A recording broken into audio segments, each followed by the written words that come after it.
So I'm going to bounce around on this one just a little bit, just a little. Wow, it's amazing. You can see the liquid come out, but not color, not yet. Let's have a look. This one? Yeah, this will do. Yeah, that's good. A, B, and C.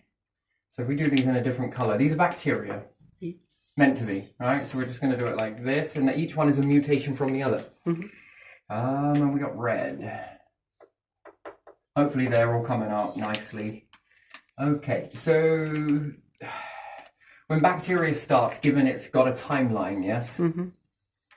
And for how long it's in existence for, and then it mutates. So from this point here to this point here, this still exists as current A mutation strand. This one is the new mutation of this, and this one is the mutation from this. Each one has a different role of information. It's let go of this information to garner this information to serve the environment. Each one, where life forms, you know, it's a bit like psychology. Psychology, you want to think about it a bit like the body, and we'll take it separate with the mind and body. So outer environment. What's the outer environment? So if we start changing the gas ratio and make more carbon, is that going to affect your body? Is that going to affect you internally? Yes, it is. If we change the pressure, is it going to affect you internally? Like, I think that with psychology, we need to look more along the line of divers, deep sea divers, where they get nitrogen narcosis. This plays a role in their mind. This causes them to have basically underwater psychosis based on pressure and different things, the environment changing. Plus there's a high level of fear when you go down certain depths. Yes, they have learnt the capacity to switch off that fear. However, when we say that a fear has been switched off, it hasn't. It's still here, very present. The neuroplasticity is gone in that moment. Now, if something happens where you start getting into the wrong thought mechanism, you rewire and the neuron transmits and you access back at that level. Then it's going to take you a bit of time to get a lid on that. If you don't, based on all of these other fears that start bubbling to the surface, it's basically an underwater breakdown. It's very interesting to see it. Largely triggered by the environment, the change of environment, the change of pressure, and this can affect your mind, which is interesting. The same way that your body is influenced by the outer environment, and the outer environment affects your inner environment. Death. If there's a death in the family, someone close, someone not, someone you know, it still affects you, right? The outer world infects your interior makeup. It's easier to medicate this and shut this off than it is to deal with that situation as a whole. Best thing is walk through it. And even in trauma, where we turn off that grief, it's still there. It's still there. It's just that the transmitters have stopped firing in this way. You want to heal people. The best way to do it is think about this. In a logic sense, death. Death automatically hits the transmitter to go over to a different area and wires and fires in this way. They call them the stages of grief, right? Some people have them, some people more stronger, but most people have them, and that's what we're looking at, the most people. And it begins to forge where you start to think about happier times before this whole negative time. This one begins to break, but it doesn't break, a new one is formed. And it goes over into this where it's a bit more nostalgic. The grief is still there. It hasn't gone. This is what people say, that there's this big box inside the brain that shuts away all of these hard events. No, it's still there. That's why they're spending so much time trying to reactivate it. Yes? So they're trying to create a neuron transmitter to fire because you've been through this before, and they're trying to make you relive that. That's what they're trying to do, and they know that it's still there, so they're trying to hardwire it to bring it back. This is what corporates do. It's pathetic, to be honest. Give up, you might as well. Yeah, anyway, so again, it's still there. Some people will want you to get back into that fear mindset, so they try and do everything they can. You know, go with the flow. Anyway, let's move on from that.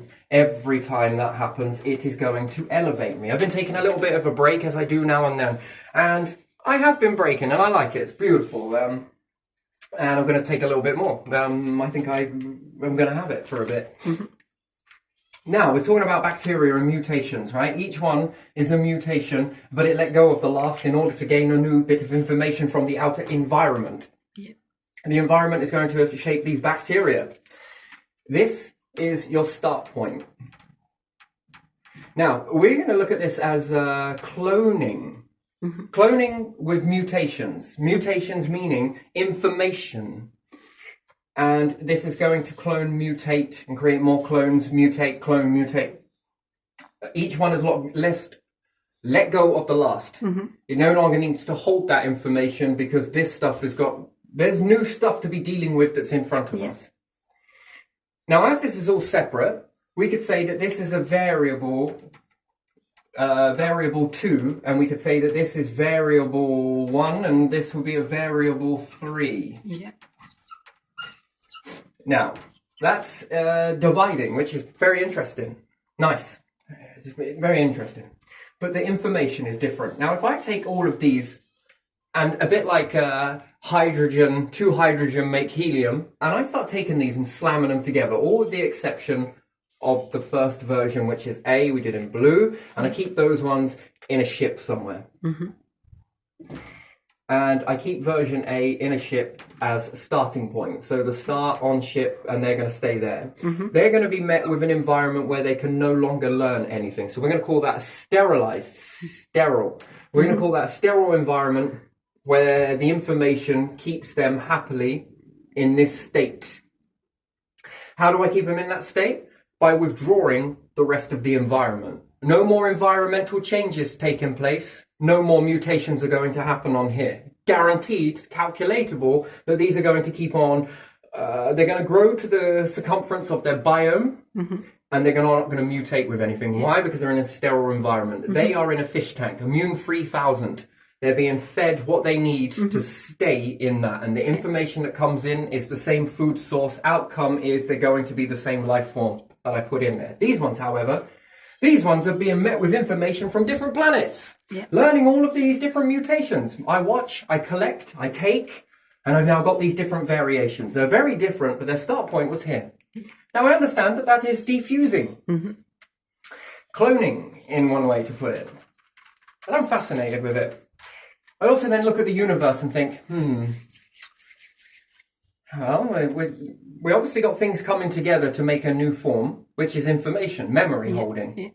You were hydrogen, 2 of them, and now you're helium. Now you've got a new memory, and now you respond like helium. You believe you're helium, you're going to respond like helium. Now you're in this new environment where there's some hydrogen being converted into helium, but there's not much of you. You were rare in the beginning, and then all of a sudden, you're now surrounded by lots of helium. Now this is going to be forged together, and we're going to change the environment again. Now we're seeing variations of the next one on the list, periodic table, right?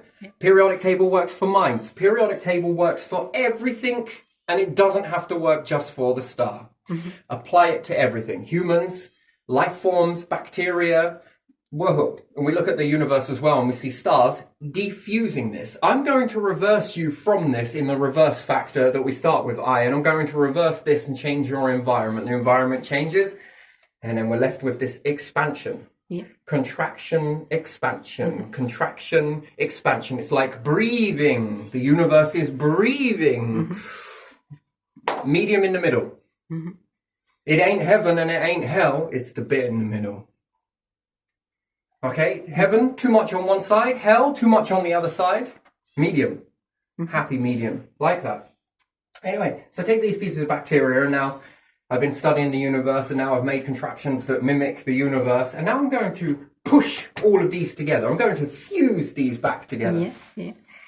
And what I will get when I fuse these back together is a lot of information. These now learn this information depending on X, Y, Z, where they were. These ones in this current state evolved this way, and they're going to evolve this way if it's planet. So if this is one particular planet, this is a different planet, this is a different planet. Same bacteria that started out, let's say for argument's sake, their environment's going to be different, so they're going to mutate down this way. These ones are also going to mutate in the same way, the same fashion. I take all of these variations from this that has learned this here, this here, this here, and I'm going to take all of those, every single one that I can find, and I'm going to collect them all up, put them in a little sterile environment of all different formats and mutations, and I'm going to slam them all together. And by doing so, all of these separate pieces of information that have been scattered on multiple different planets, and on the planet, they've traveled in multiple different areas and they've learnt new information from that environment, and it's taught them how to be a little bit more hardy for that particular thing. They're a long way from this, what they started from. Yeah. They're a long, long way from that. They're still it, but they've forgot it. Evolution, look at it in your own history. Yeah. You've forgotten loads. There's still stuff, you're still trying to chase history. For people that are really good at looking after history, seem to be very terrible at it. Because you've got tons of gaps, like motted cheese, holy cheese. I'm going to take this information, all of this, I'm going to clump them all together. And I'm going to get a very new, very hardy, and very extraterrestrial, multiversal piece of bacteria now. Yeah. And that information is going to be able to do a far much more than this. This one is going to be able to survive more things. Why? Because it's got more of a database to take from. This is going to have to struggle to get there. This one already struggled. All I needed was time. Yeah. Now I have this, and I have a mixture of many different types. Now let's say if I can only get it to do it in 3 strands, and each variation I put into 3, into 3, into 3, some of these single cells are now going to be becoming very, very intelligent. So we take a sperm, let's say, for argument's sake. I'm just going to draw this a bit like this. This is the brain. And let's say we take the nervous system, shall we? Yeah. I'd say that for the arms. What about the ribs? Slightly bigger than the... I'm going to take it like that. And then let's say we can take some for the legs. So anyway, draw it however you want to draw it, and then we'll say male or female, depending on how that looks. Let's say we take it a bit more like this, and we're going to make it probably a little bit more longer with all the organs and everything else it's got to cater for. Let's say we take that nervous system there, that's an antenna. That is an antenna. Yeah. What do you think is signals coming in from that? Basically, it's technically a sperm. Piss poor version of it. Yeah. How intelligent is that? Well, it knows how to swim, Yeah. it knows how to survive, it knows to find an egg, and it knows to bite into it, and then it knows what to do while it's in it. Yeah. And then the body gets wrapped around it, the external environment, the protector, that allows it to live longer. That is very intelligent, and that is very small. Yeah. And then you ask yourself the question, science is like, we can take one of these sperms, put it into an egg, artificially, blah-de-blah-de-blah, and do this IVF. Well, it's fascinating and all the rest of it, but where'd that sperm come from? I want you to chase it back. Yeah. And if we're talking about intelligent life, and that is fucking intelligent, underneath your own eyes, underneath you. Yeah. How intelligent is that? Now, can I make this any way I want? Yes, I can, because I look around on the planet and see many different variations of it. Anyway, this is piss poor for nervous system, by the way. It's very terrible. It looks more to me like an antenna or a tree. I'm going to draw it thinner and whatever else. We're just going to do it a bit more like this. Nice. Nice.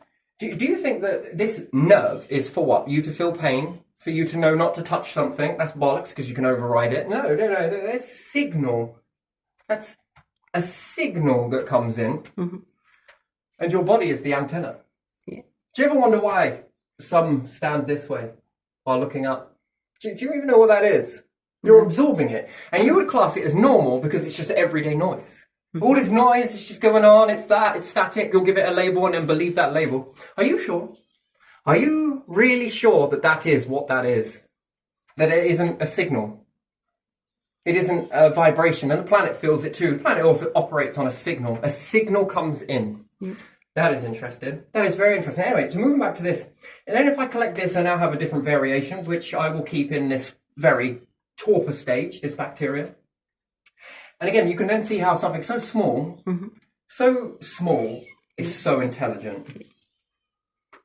After all, water it enough, give it the right conditions, give it the incubation process. And by the way, it doesn't matter whether you are male or female. Most people sit there and go, oh, men are the planet's dominant creatures. That is bullshit. And it is women that are dominant. No, no, and fucking no. If you're a hermaphrodite, which one would it be? You are both needed and were both created by a male and female. Am I right? Right. So if you were both created by male and female then the chances are that you've got male inside you and female inside you, hence is why you have this chemical imbalance. One imbalance is one way, one imbalance is the other way, yes? Yeah. Estrogen, testosterone. Yeah. Hermaphrodites have on par. This is what humans were in the beginning, hermaphrodites. Yes, because it made more sense, because life could take off much more. It wasn't sitting there figuring it out, you know, it needed to survive. Intelligent is what this is. And this is where you come from. A very, very small speck. Whether it's the sperm or the egg, or it's both are needed to make this happen, and therefore, no, one is above the other. You absolutely flat out refuse to accept that. That's bollocks. This is needed. So if you are a woman and are feeling a little bit, maybe I'm just an egg or a baby carrier, and the man might be thinking, I'm just a sperm carrier and the life's within me, blah, blah, blah, blah. No, you're both needed. I read some things that says that women are the harbingers of light and different stuff like that. Yeah, but so are men. That is the reverse of what you're saying now. Yeah. That means that no, equal. Equal for incubating and continuing this process off. This thing here is fucking intelligent. Very, very intelligent. Look at what it grows into. Yeah. Look at what it does by, you know, taking all of these little helping hands of things being slammed together. My word, that glue is special. Don't even get me started on cloning. We're taking this building block, all of those hard times, and that information comes together. It's a bit like oxygen, H2O, the stuff that glues this shit together. It's impressive, isn't it? Yeah, it is. And the carbon monoxide. Yeah. The shit that holds that stuff together. The same stuff that holds all of this together, which creates this, which allows this to, technically, you would want to say it in a very strange way, to possess a body, to possess this planet, move things. Anyway, moving on. You know, a very interesting thing, right? Do you ever wonder why empires fall down and no one lifts the sword? It's almost like people walk away from empires and never look back. Yeah, I wonder, yeah. And it's periodic. Bit like the table.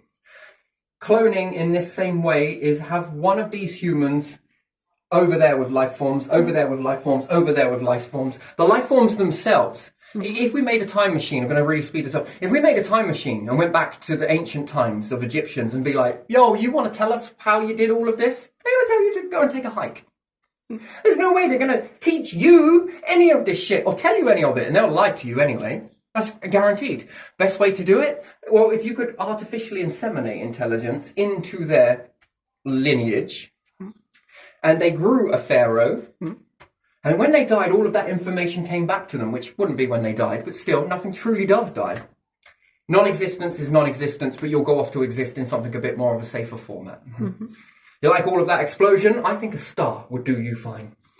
Now you are, there's your knowing, there it is, but some finer vessels probably want to keep those. Anyway, the information that you would collect from that, living as a pharaoh, would then teach you. Why? Because they would teach you everything you needed to know. Everything from the writing, the reading, everything. You'd be able to speak their language fluently. You need information, do it this way. And then you would swap them out halfway through, and that would be a clone. One clone here. Want to find out about these? I'll send a clone in. It starts off young, grows, gets this knowledge, the signal comes in, takes on this knowledge, even if you think that, oh, we'll just kill it. Doesn't work that way. You can't kill the information, that's the problem. And it's forged it into the brain and nervous system. So yes, you might be able to take the brain and it'll operate like that. That's only a percentage of the intelligence because it's missing all of this intelligence here from the original clone.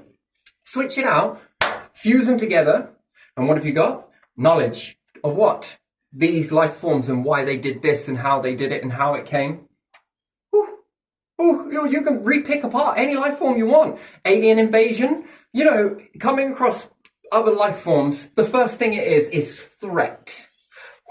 Fear goes up, some are very welcoming, but mainly as more the universe changes, you'll see this change. But life forms that come together, they become even more intelligent and they become even more compact and they become more deadlier. Because their thinking capacity is massive. Why? Because they've got shorter amount of time, so therefore they need to play lost time, catch up and blah, blah, blah. Anyway, so it becomes quite hostile. But yeah, if you could get in there, you go past the fear response. Oh my God, aliens, ah!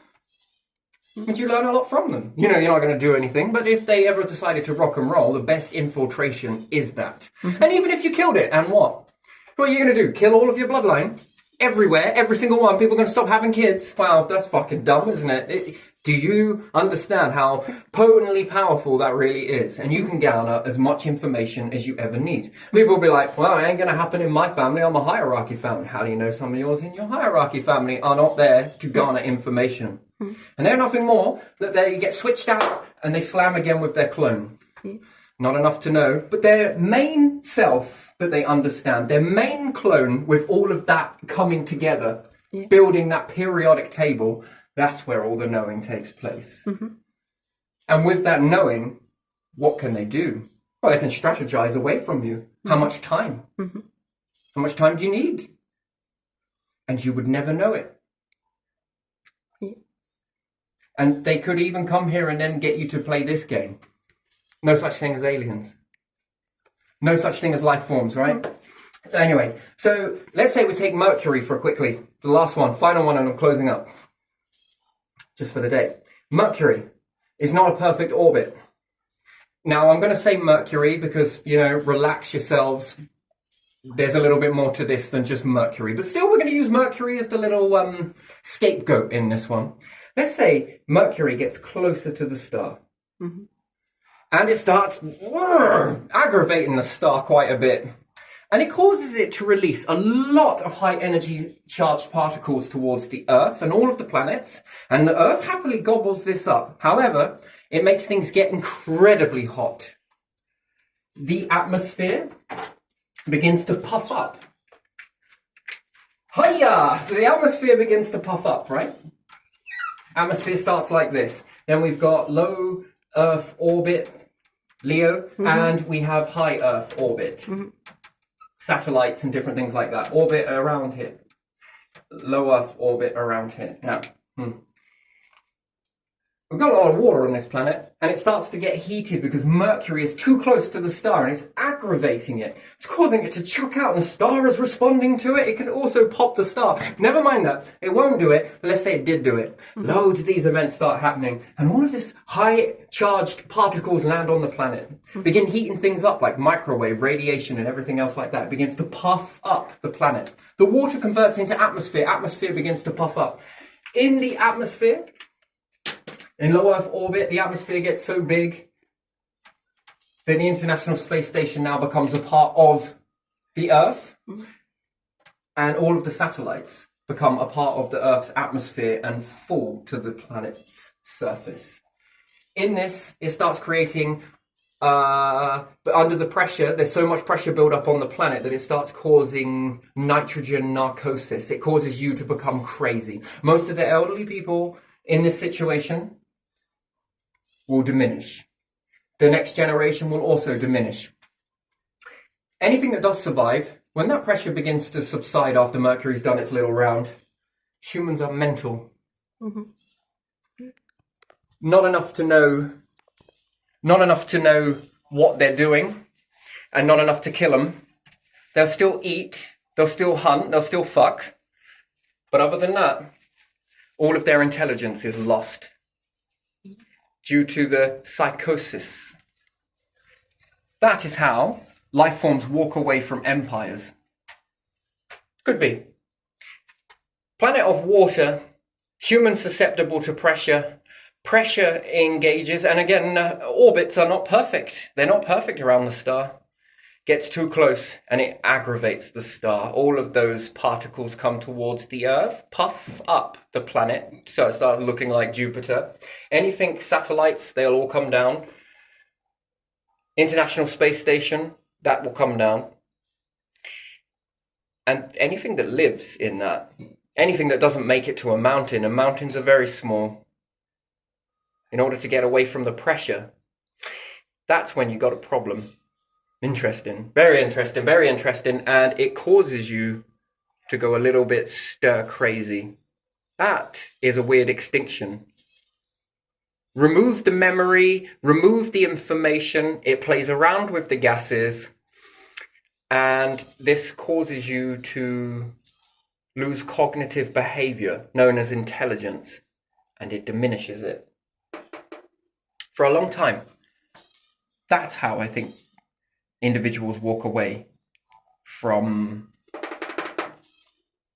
empires. And another thing that happens in this causes massive flooding and high amounts of erosion when it begins to subside.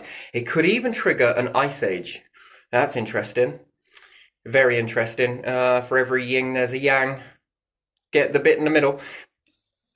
That is total disaster to a lot of things, really, isn't it? Oh, in the way that you know life as it exists. And there are some damages done to the brain. Quite a lot. Irreversible. Which then takes time to heal from that, and then you start to become clusters again. Cool. What an empire. What an empire. That is one way. Anyway, whether you choose to believe that or not, it's up to you. Anyway, I said I'm going to keep this one short, so I am, and that's where I'm going with it. I'm going to leave it there. And now I'm going to sever that link. There you are. There it is. It's still there, just not in that area. And now I switch back into a different mode, which is interesting. It's hard to understand that, but you'll get it one day. So, interesting. Nice. Nice. There we are. We'll leave it there.